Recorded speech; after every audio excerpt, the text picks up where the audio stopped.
اس ملاقات پر علیمہ خان صاحبہ کی طرف سے اور باقی بہنوں کی طرف سے احتجاج کیا گیا تھا اور وہ دھرنا دے کر بیٹھ گئی تھیں. اور آپ نے ایک تصویر دیکھی ہوگی سوشل میڈیا پر کافی وائرل ہوئی تھی کہ علیمہ خان صاحبہ فٹ پاتھ پر بیٹھی ہوئی ہیں اور بڑی قسمہ پرسی کی حالت لگ رہی ہے. اور اس تصویر پر میں نے بھی یہ کامنٹ کیا تھا کہ یہ تصویر پیچھا کرے گی، بہت زیادہ پیچھا کرے گی.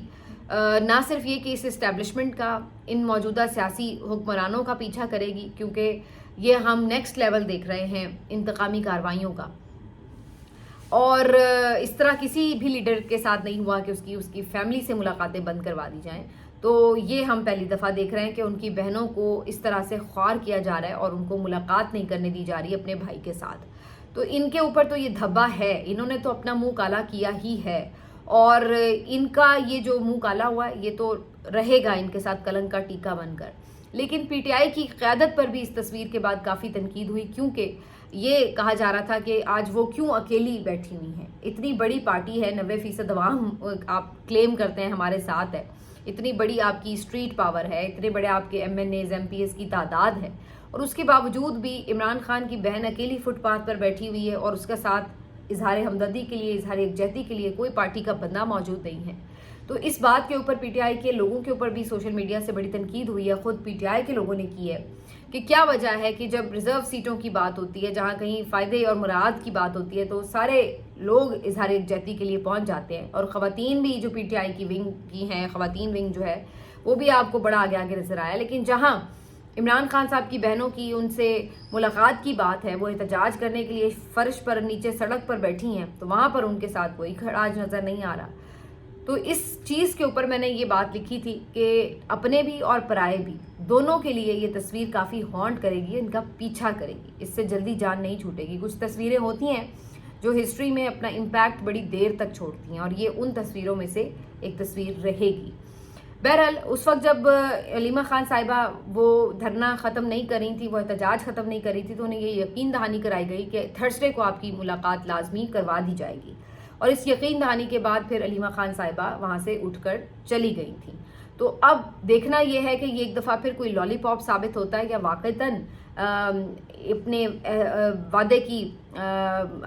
وعدے کو پورا کرتے ہوئے اس پہ علیمہ خان صاحبہ کی ملاقات کروا دی جائے گی. تو تھرسڈے آ چکا ہے، تو آج یہ بھی واضح ہو جائے گا کہ باقی سیاسی لیڈرز کی طرح کیا علیمہ خان صاحبہ کی بھی ملاقات ہو پائے گی یا نہیں، اس کا بھی فیصلہ ہو جائے گا. لیکن میں پھر یہ کہہ دوں کہ مجھے اس کا بھی امکان کم نظر آتا ہے.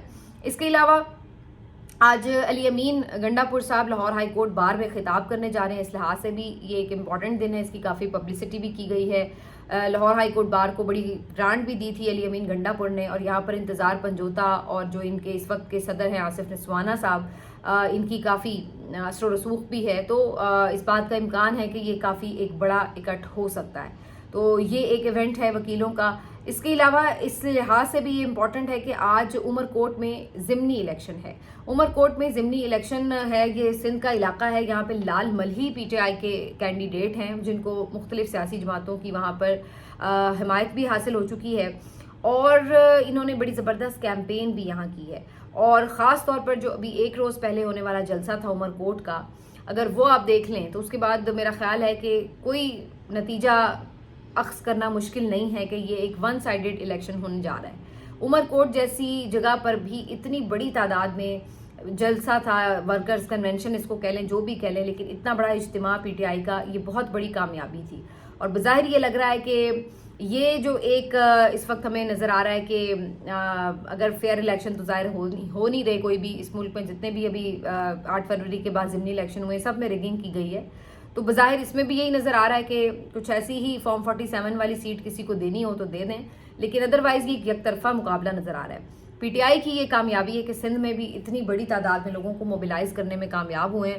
اور یہ جلسہ میرا خیال ہے کہ زرداری لیگ کے لیے کافی زیادہ پریشان کن ہے، کیونکہ پیپلز پارٹی اندرون سندھ ابھی تک اپنا ہولڈ قائم رکھے ہوئے تھی، لیکن اس کو دیکھ کے لگتا ہے کہ وہاں پہ بھی اچھی خاصی دراڑ پڑ چکی ہے. اب آ جاتے ہیں جی کچھ چیزوں کی طرف جو آپ کے ساتھ شیئر کرنی ہے. ایک تو جی آپ نے دیکھا کہ آرمی چیف نے جو اوورسیز کنونشن میں خطاب کیا ہے، اس میں نے اس کی ڈیٹیلز پچھلے ولاگ میں شیئر کی ہوئے ہیں اور اس کے اوپر میں نے کافی خود بھی بات کی ہوئی ہے لیکن آج اس کے بعد سے آن ورڈز اگر آپ دیکھیں سوشل میڈیا تو آپ حیران رہ جائیں گے کہ جس لیول کی تنقید اس وقت آرمی چیف کے اوپر ہو رہی ہے، ایسا کبھی نہیں دیکھا گیا اس سے پہلے ملک میں کہ کسی بھی سٹنگ حاضر سروس جرنیل کے اوپر یا آرمی چیف کے اوپر اس لیول کی تنقید کی گئی ہو۔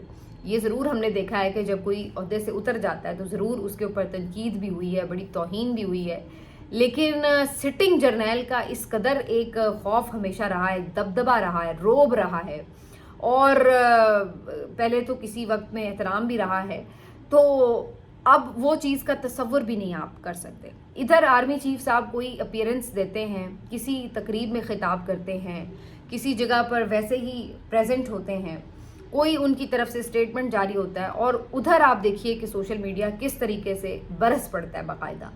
اس میں کچھ تو آپ کو بڑے نون اکاؤنٹ نظر آ جاتے ہیں، لیکن زیادہ تر اس میں بہت سے ان نون اکاؤنٹس ہیں، بے نامی اکاؤنٹس ہیں۔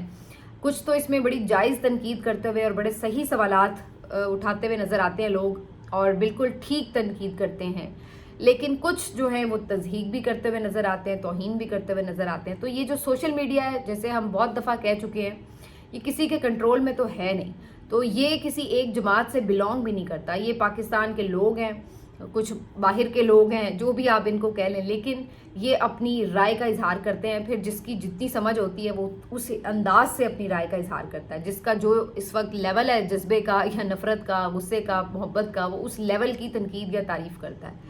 تو یہی چیز ہمیں یہاں پہ نظر آ رہی ہے۔ میرا خیال ہے کہ یہ کافی الارمنگ ہے کہ ادارے کے چیف کے اوپر اس انداز سے تنقید ہونا۔ میرا خیال ہے کہ یہ اس سے پہلے کبھی ہم نے اس طرح کا نہیں دیکھا منظر کے، اس بلکہ تصور بھی نہیں دیکھا، اور ہم نے تو وہ دور دیکھا ہوا ہے کہ اگر آئی ایس پی آر کی طرف سے کوئی پریس ریلیز جاری کی جاتی ہے تو ایک نقطے اور ایک کامے کو بھی آپ چھیڑے بغیر اس کو اسی طرح سے پڑھتے ہیں یا اس کو جاری کرتے ہیں، لیکن اب جس طرح پوسٹ مارٹم ہوتا ہے پورا ان کی ایک ایک تقریر کا، ایک ایک جیسچر کا، ایک ایک ایکسپریشن کا، اس سے پہلے اس طرح کا تصور بھی نہیں تھا۔ تو یہ میرا خیال ہے سوچنے کا مقام ضرور ہے ہر دو طرف سے، اور میں کسی کی تضحیق یا توہین کی تو بات نہیں کرتی، لیکن جو جائز تنقید ہو رہی ہے اس کے اوپر ضرور سوچنا چاہیے کہ آج آپ کہاں کھڑے ہیں، کہ لوگ جو ہے وہ اس لیول پر آ کر تنقید کر رہے ہیں اور اس سے کس کا نقصان ہو رہا ہے، یہ سوچنے کی بات ہے۔ کیونکہ آپ دیکھیے کہ جب آپ کا کام نہیں ہوتا، میں بار بار یہ بات کہتی ہوں، اوورسیز کنونشن سے کوئی کام نہیں ہے آرمی چیف کا کہ وہ آ کے خطاب کریں یا وہ پاکستان کے حالات کے اوپر ان کو کوئی آ کے کسی بھی طرح کی کوئی تقریر کر رہے ہیں جیسے کوئی سیاسی لیڈر ہوتا ہے۔ تو جب آپ اپنے کام کے علاوہ کام کرتے ہیں تو پھر آپ اپنے کام کے علاوہ تنقید بھی سنتے ہیں، اور یہی اس وقت جو ہے وہ ہو رہا ہے۔ اس کے علاوہ مطلب ایک پاور جو ہے آلریڈی کھڑی ہو چکی ہے اسٹیبلشمنٹ ورسز سوشل میڈیا، اور اس بات کا ان کو پتہ ہے، اور یہی بات ہے کہ جو سب کہہ رہے ہیں نا کہ جی کیا فرق پڑتا ہے، تو فرق پڑتا ہے تو ان کی ہر کانفرنس میں، ان کی ہر پریس ریلیز میں، ان کی ہر تقریر میں سوشل میڈیا کے اوپر نشانہ باندھا جاتا ہے۔ تو اس کا مطلب ہے کہ یہ چیز بودر تو کر رہی ہے، ایسا نہیں ہے کہ فرق نہیں پڑ رہا، بودر کر رہی ہے تو ٹویٹر آج تک بین ہے، 1 سال سے زیادہ ہو چکا ہے، بودر کر رہی ہے تو فائر وال لگوائی گئی ہے، بودر کر رہی ہے تو لوگوں کے اوپر پیکا ایکٹ کے تحت مقدمات درج ہوئے ہیں، بودر کر رہی ہے تو مزید بھی آگے ہم دیکھتے ہیں کہ کچھ گمشدگیاں اور یہ سب سلسلے بھی جاری ہیں۔ تو کہیں نہ کہیں یہ سب کچھ بودر کر رہا ہے تو اس کے لیے آپ انتظام کرتے ہیں، لیکن اس کا اثر کیا ہوا ہے؟ مجھے تو نہیں لگا کہ کوئی اس سے فرق پڑا ہے۔ آج آپ ٹویٹر کھول کے دیکھ لیں، آج آپ سوشل میڈیا کے مختلف فورمز کھول کے دیکھ لیں، کیا یہ جتنے بھی آپ نے اقدامات لیے سوشل میڈیا کو روکنے کے، کیا اس سے کوئی فرق پڑا ہے؟ تنقید تو پہلے سے بھی زیادہ ہو رہی ہے، تو کیا حاصل ہوا ان چیزوں کا؟ تو اگر اب اس طرح روکنے سے فرق نہیں پڑا تو پھر دوسری طرح رکنے سے فرق شاید پڑ جائے، اس کو بھی میرا خیال ہے کنسیڈر کر لینا چاہیے آپشن کو، لیکن اس کا امکان بھی فی الحال تو مجھے تو نظر نہیں آتا۔ دوسری طرف آج عمران خان صاحب کی ایک ٹویٹ جو ہے وہ بڑے عرصے بعد آئی ہے، وہ بھی میں آپ کے ساتھ ضرور ڈسکس کرنا چاہتی ہوں، کیونکہ یہ وہ ٹویٹ ہے جس کو کافی حد تک آپ ٹرسٹ کرتے نظر آ سکتے ہیں کہ جناب یہ واقعی عمران خان صاحب نے بات کی ہے۔ عمران خان صاحب کی وکلا سے گفتگو کے بعد ان کے ٹویٹر آفیشیل ہینڈل سے یہ جو ٹویٹ ہے جاری ہوا ہے، جس کے بعد وہ کہتے ہیں کہ مذاکرات کے حوالے سے انہوں نے کسی کو کچھ نہیں کہا، کوئی ٹاسک نہیں دیا. علی امین نے اور اعظم سواتی نے اپنے طور پر یہ ضرور کہا کہ بات چیت سے مسئلے حل ہونے چاہیے. تو میں نے کہا کہ مجھے تو کوئی امید نہیں ہے اور کوئی اس کا نتیجہ نکلتا نظر نہیں آتا، لیکن آپ لوگوں نے اپنے طور پہ کوئی کوشش کرنی ہے تو کریں. لیکن یہ یاد رکھیے کہ مذاکرات یا بات چیت کسی سے بھی آپ نے کرنی ہے تو وہ ملک کے لیے ہو، وہ میرے پرسنل ذاتی ریلیف کے لیے نہ ہو. تو یہ بات انہوں نے بڑی کلیئر کٹ اپنے ٹویٹ میں بتا دی ہے. دوسرا انہوں نے کہا کہ منرلز اور مائنز ایکٹ جو ہے اس کے حوالے سے صاف طور پر انہوں نے کہا ہے کہ علی امین گنڈا پور اور کے پی قیادت اس کے حوالے سے مزید مشورہ کریں اور اس کو فوری طور پہ منظوری کا کوئی چکر نہیں ہے، اس کو روکا جائے اور اس کے اوپر کوئی فیصلہ جو ہے بغیر میری مرضی کے اور قیادت کے مشاورت کے بغیر نہیں ہوگا. تو یہ انہوں نے واضح طور پر کہہ دیا. اس کے علاوہ انہوں نے دہشت گردی اور افغان مہاجرین کی پالیسی کے حوالے سے بھی پوائنٹ اٹھایا ہے. انہوں نے کہا ہے کہ دہشت گردی سے متاثرہ صوبہ ہے، خاص طور پر صوبہ خیبر پختونخوا، ان کی جو ان پٹ ہے وہ ضروری ہے مہاجرین کے معاملے پر. اور دوسرا انہوں نے کہا کہ جو مہاجرین ہیں ان کو اس طرح سے بہت شارٹ نوٹس پہ بھیجنے کے لیے وقت دینا یہ بہت پرابلمٹک ہے. ان کو مزید وقت دینا چاہیے تاکہ وہ آرام سے اپنے ملک جا سکیں واپس، اور ان کو فیسیلیٹیٹ کرنا چاہیے اس بارے میں.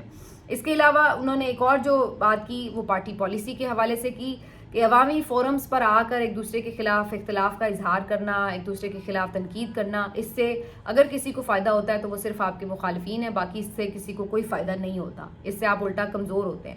تو تمام لوگ اس بات کو یقینی بنائیں کہ جو پارٹی کے فورمز ہیں اس کے اوپر اپنے مسائل حل کریں، نہ کہ عوامی فورمز پر آ کر ایک دوسرے کے اوپر تنقید کی جائے. تو یہ انہوں نے بات کی. اور اس کے علاوہ انہوں نے یہ بھی کہا ہے کہ یہ سمجھتے ہیں کہ جی شاید پاکستان تحریک انصاف اب احتجاج کرنے کی اہل نہیں رہی. ایسا ہرگز نہیں ہے، یہ غلط فہمی ان کی دور ہو سکتی ہے. انہوں نے کہا کہ احتجاج کرنے کے لیے آج بھی پاکستان تحریک انصاف اپنے طور پر اکیلی بھی احتجاج کر سکتی ہے. پھر بھی ہم یہ چاہتے ہیں کہ اپوزیشن کی دیگر جماعتیں ہمارے ساتھ ملیں اور متفقہ حکمت عملی بنے.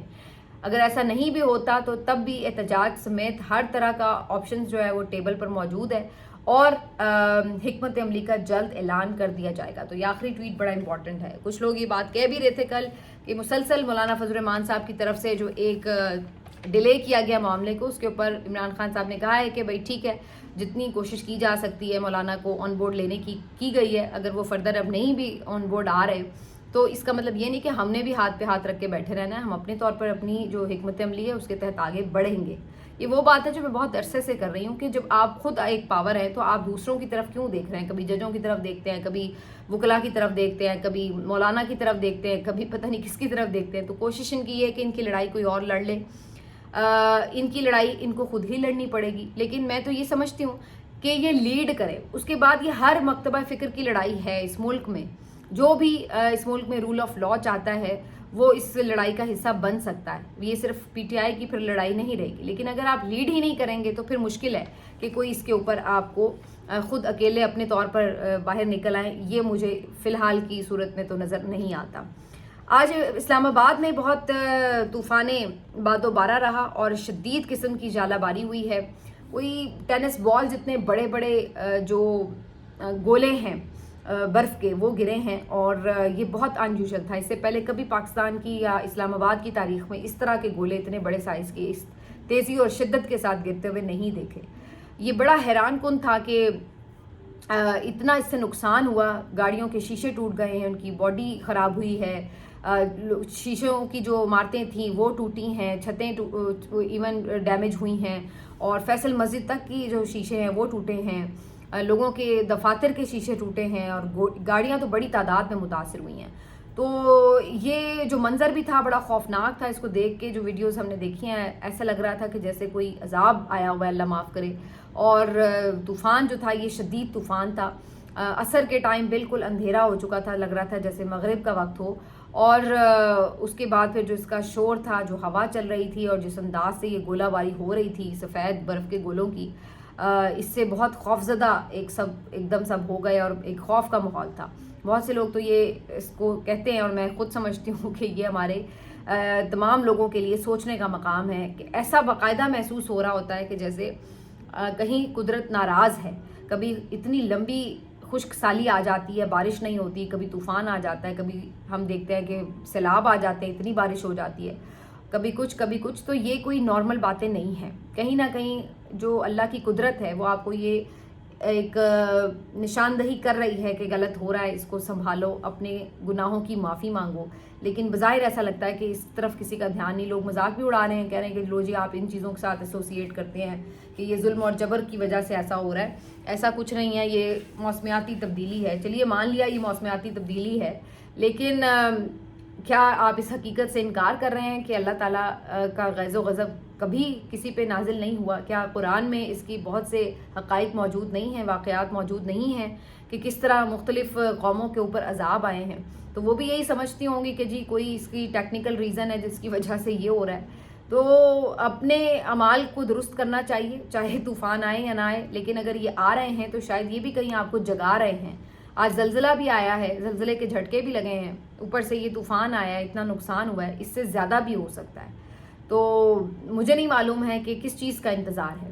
بہت سے لوگ تو آج یہ بھی بات کر رہے تھے کہ جی ادھر آج کنونشن سینٹر میں بہت نقصان ہوا ہے جہاں پر یہ اوورسیز کا کنونشن تھا. تو بہت سے لوگ تو اس بات سے بھی، جیسے میں نے پہلے کہا کہ شروع میں آرمی چیف والی جو بات میں نے تنقید کی تو اس کے اوپر یہ بھی لوگ جوڑ رہے تھے کہ جی دیکھیں آج وہ بات کر کے گئے ہیں اور اس کے بعد یہ صورتحال بنی ہے. تو یہ اس طرح بھی لوگوں کا سوچنے کا ایک جو ہے اب انداز ہمیں نظر آ رہا ہے اس معاملے کے اوپر. لیکن بات پھر وہی جو میں نے پہلے کہی کہ اس کو اب اگر اوائڈ کرنا ہے تو پھر اس بات کو دیکھنا پڑے گا کہ کس طریقے سے اس کو بدلا جا سکتا ہے. آج تو پی ٹی آئی آفیشیل بڑا کھل کے سامنے آیا ہوا تھا اور باقاعدہ جو آرمی چیف صاحب کے کچھ ورڈز تھے کہ فارورڈڈ ایز ریسیوڈ، کہ جیسے آتی ہے چیز ویسے ہی اس کو فارورڈ کر دیا جاتا ہے. تو اس کے اوپر انہوں نے یہ بات کہی کہ جی سوشل میڈیا پر ایسے ہوتا ہے کیونکہ تحقیق نہیں کرتا کہ صحیح ہے خبر ہے غلط ہے خبر، بس آگے پھیلا دیا جاتا ہے. تو اس کے اوپر پھر آج بہت لوگوں نے چیزیں ڈھونڈ کے نکال کر رکھی سامنے اور سوال اٹھائے کہ کیا 26 نومبر کو جب مطیع اللہ جان صاحب تحقیق کرنا چاہ رہے تھے تو پھر کیوں ان کو پکڑ کے مقدمے میں جھوٹے میں ڈال دیا گیا، انہیں گرفتار کر دیا گیا. اسی طرح احمد نورانی کی سٹوری کے کچھ لوگ حوالے دے رہے تھے، کچھ اور لوگ حوالے دے رہے تھے کہ جب کوئی تحقیق کر کے چیز لاتا ہے تو وہ تو الٹا کانسیکوینسز بھگتتا ہے. تو اس بارے میں کیا خیال ہے؟ اور پھر بہت سے لوگوں نے آج بڑی ویڈیوز اپلوڈ کی، پی ٹی آئی آفیشیل نے ویڈیوز اپلوڈ کی 26 نومبر کے حوالے سے، رجیم چینج کے حوالے سے. انہوں نے کہا کہ یہ دیکھیں یہ تو تمام چیزیں تحقیق پر مبنی ہیں اور مختلف اس کے اوپر رپورٹس کے حوالے موجود ہیں کہ کیا کچھ ہوا ہے. تو یہ ہم فارورڈڈ ایز ریسیوڈ والا کام نہیں کر رہے، بلکہ یہ ہم آپ کو تحقیق کر کے بتا رہے ہیں کہ چیزیں. تو پھر اس کے اوپر اب لیں، اب ایکشن لے کے دکھائیں کہ اگر واقعی یہ جو تحقیق کے ساتھ چیز ہے اس کو تو پھر قبول کریں نا، پھر اس کو کیوں نہیں قبول کرتے. تو یہ آج جو تھا وہ سارا دن ماحول بنا رہا. ملتے ہیں آپ سے اگلے ویلاگ میں، اپنا خیال رکھیے. اللہ حافظ.